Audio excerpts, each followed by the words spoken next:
the American higher education ecosystem is incredibly complex.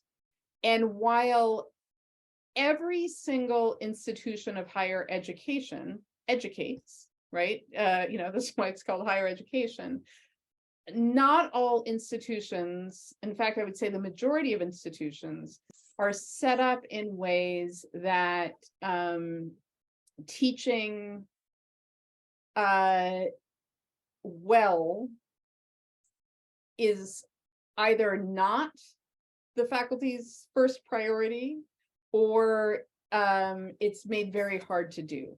So I think there is a set of often, but not only elite, small liberal arts colleges that both really strongly value teaching and have the resources to support their faculty and instructors in becoming good teachers, and have faculty teach a small enough number of classes that they can focus on teaching those classes well. And I know Jeremy's only in his second semester teaching at College of the Holy Cross. My impression is that that's one place that might fit that category.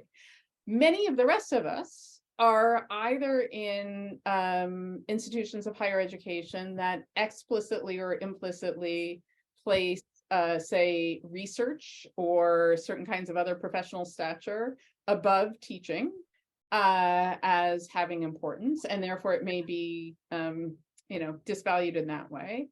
Or on the flip side, we're working in institutions of higher education that just require us to teach so much that even if that is our central mode of evaluation and being valued, we just don't have the capacities to learn necessarily how to teach well. And many of those institutions don't have the resources to support their faculty in learning how to teach well. So, there are about 25% of higher education institutions have teaching and learning centers on campus, and those disproportionately skew toward the much more highly resourced and elite colleges and universities. And so, our colleagues who are often teaching, say, 3 or 4 classes in a semester, it's very hard to find the time and to, uncover the resources to help them become better teachers. And frankly, very little graduate education includes explicit education in teaching well so as to promote learning.